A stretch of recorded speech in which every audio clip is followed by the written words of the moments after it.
pancen ora sempurna, gampang terluka, tapi yen wis bab setia aku juara. Coba sawangan sithik wae perjuanganku, bayangkan jika cerita kita ini bisa membuatmu bahagia.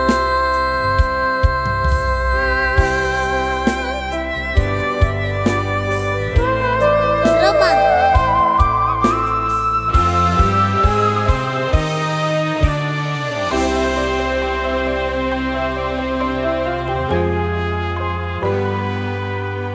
Sampun boten enten tenagane, damel ngimbangi liyane sing ketok enak uripe. Kadang kepitek klaran ngempet dadi tangisan, rodong panguripan bakale muter nanging mbuh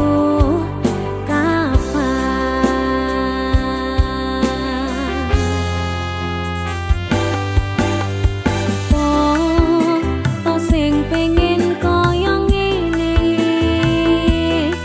terlahir rasuki pondo, sadar aku kalah rupa.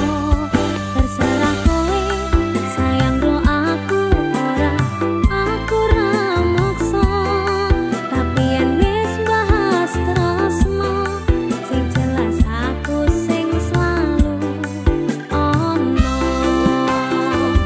Aku pancen ora sempurna, gampang terluka, tapi yen wis bab setia aku juara.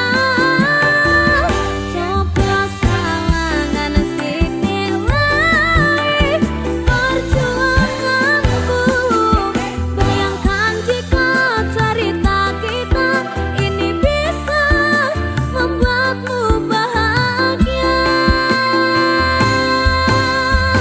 Pancen nasibku lahir dadi wong kiri, urip serba susah satermu apa anane. Pengen cinta-cintaan ben padha karo liyane, tapi sadar diri aku ora iso piye-piye. Gandeng kowe mbutuh kiraka, sedangkan aku iki wong waras. Wis kalah rupa rasuke pondo, cintaku nikat taitan gedene rasa. Aku pancen ora sempurna, gampang terluka, tapi yen wis bab setia aku juara.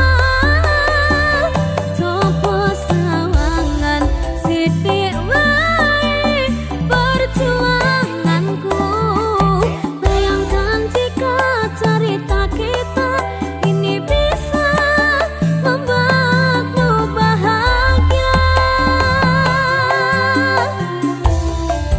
Mas Arga, Iya, Nduk. ropang. Ropangnya artinya apa? Ropangi pange iki enek artine. Apa? Pangapunten nek liyane niken mboten mawon. Alah, alah.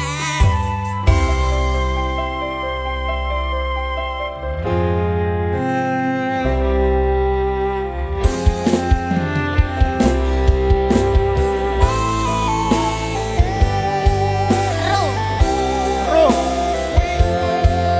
Roda itu pasti berputar. Ora rondo panguripan mau. Kenapa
rasane pahit tenan mangan mangut lele rasane kok padha tempe apa kaya ngene rasane wong ora duwe cintaku mbok ya sampun lenesu nesu kabeh iso rasah kudu nganggo maju duwe manan paras bagus mundak beda karo atimu rungokno tembangan manisku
ngancani ning saben dina. Aku bakal setia, ora mungkin mandua. Matur suwun sampun ana ngancani ning saben dina.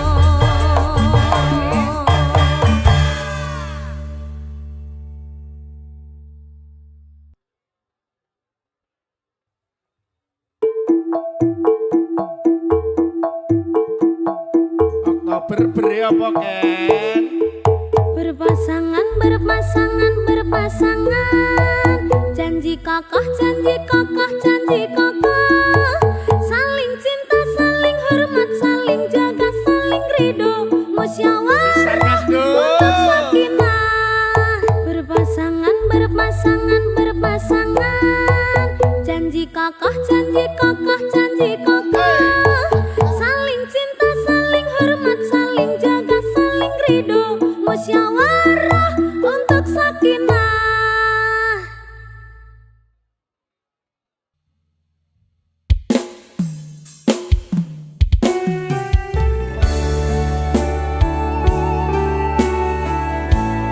Aku wis hafal tembok sakinah lho. Ya, ana temu pramuka apa lho kan? Ora.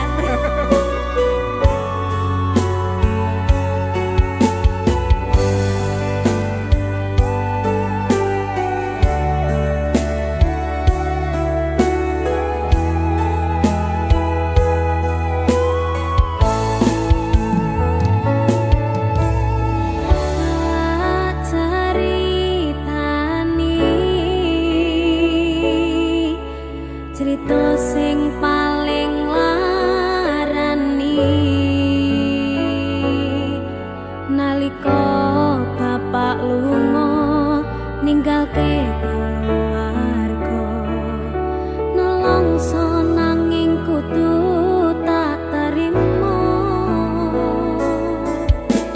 Sing gawe tambah lara, wong tuwa ana kaya ra ana. Ngendi kasih sayange sing kaya cah liyane. Bapak ibu bingung dhewe-dhewe, yen pancen kudu pisah, aja nganti anak dadi korban berjuang ninggalan dhewean.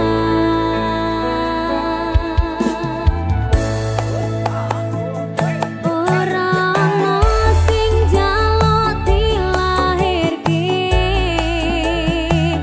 nang keluarga sing kaya ngene. Tak tampa panane kabeh kahanane, yen pancen ngene iki takdire. Kudu iso kuat dalungane, mergo ra disangga wong tuwane. Kudu iso ngadeg dhewe, ra ono cekelane. Ngene men anak sing rusak omahe. Iki Ken, Halo, tembok sakinah apal to? kabar? Lah mau ngecane kuwi kapan? Kapan-kapan? Dipikir sih, egone wong tua abot. Oh iya. Apa meneh lagu iki? Ayo, kaya lagu iki lho. Kayak kisahku. Alah alah, meneh kabeh kisahku kabeh.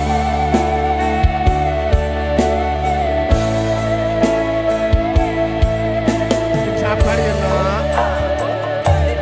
Yen pancen kudu pisah, aja nganti anak dadi korban berjuang ninggalan dhewean.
Omahe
manah hatiku saben wengi ra bisa nendra netraku lewat liris swara angin tak titipke rasa kasmaran sedina kaya sawindu ngantu-antu ngenteni tak kamu.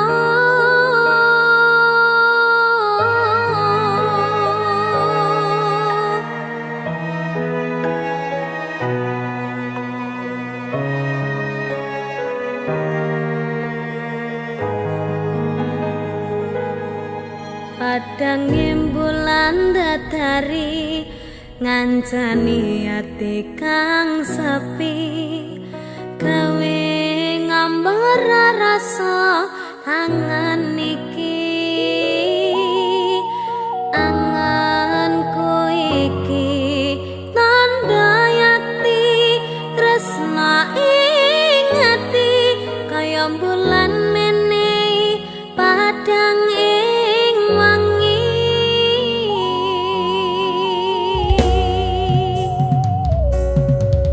tak simpen ning jero ati semutan sangangani apa ning kono krasa kangen iki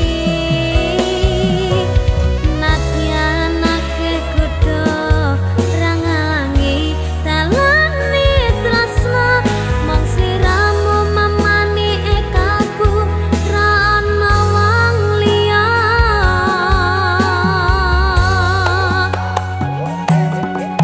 rengana swara hatiku kang nandang kangen sliramu kang tansah manah atiku saben wengi ra bisa nendra netraku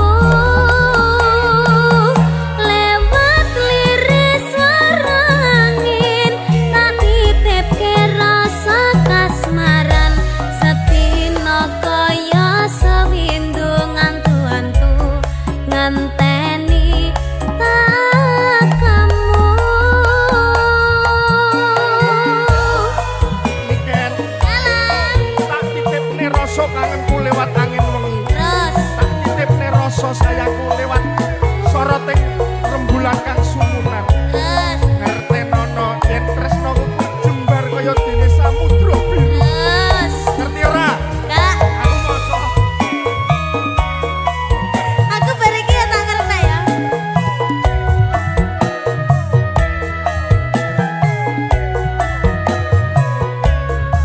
Batinku kaya yo-yo.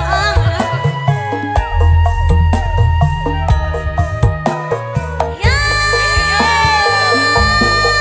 Padang bulan datari ngancani ati kang sepi gawe ngambar rasa angan iki anganku iki tanda yakti tresna ing ati kaya bulan menehi padang ing wangi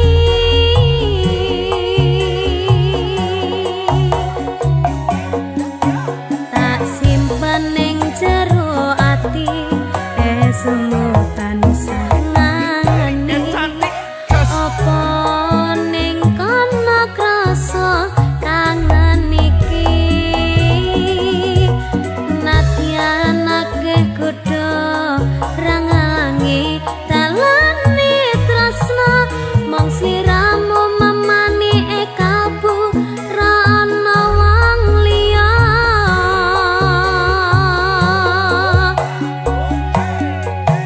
rengana swara hatiku kang nandang kangen sliramu kang tansah manah atiku saben wengi ra bisa nendra netraku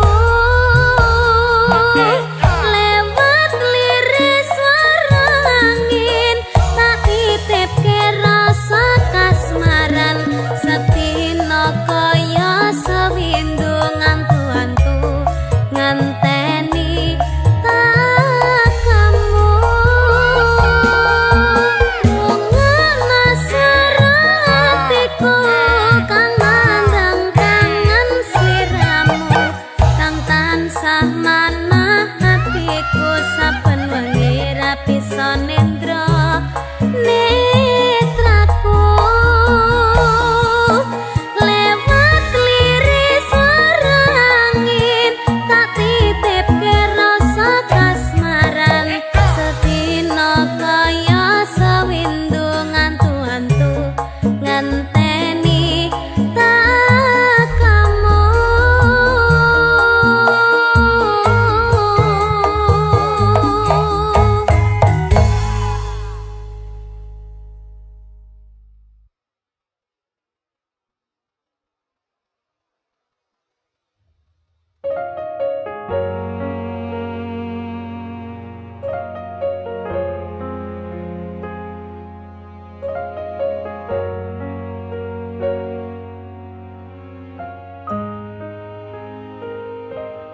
Pindha samudra pasang kang tanpa wangenan tresno kumring sliramu sayang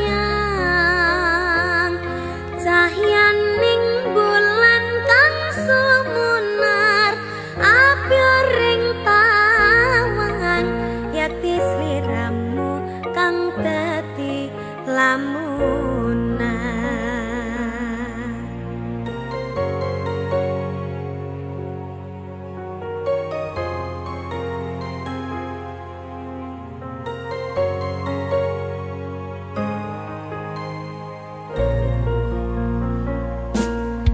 Sumripit angin ratri tansah nganteni satyon rajang talanging hati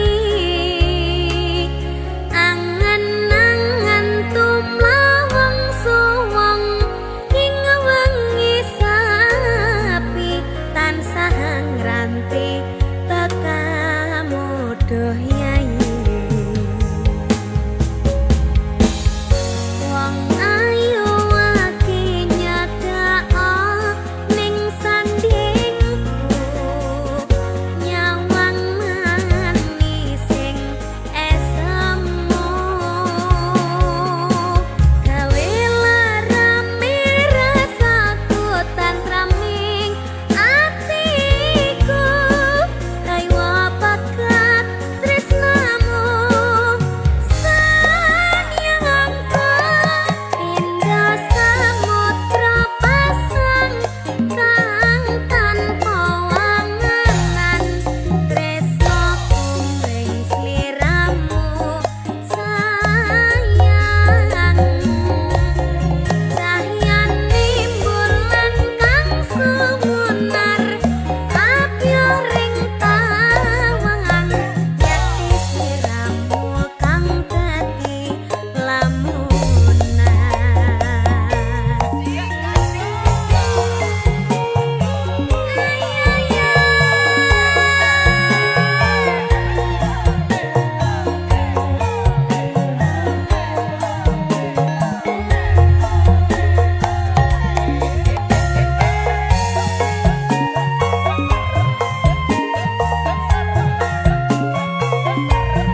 Iki tresno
suwon wis ngancani aku selama iki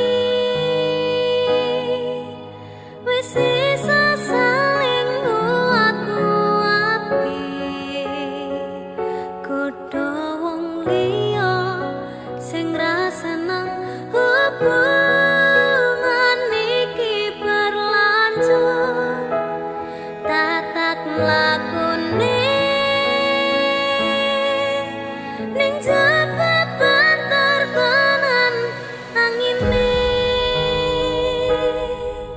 saya dewasa ra ngenteni badai tarang nanging sinau nari ning tengah udan.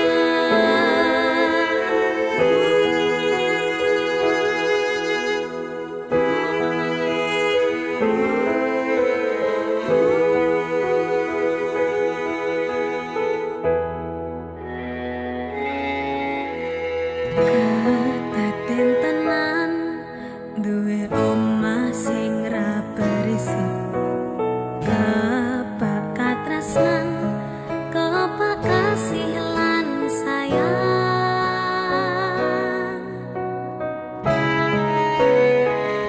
sok gede harga dadi apa ya yang lek aku dadi pengendang bae.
Yeah.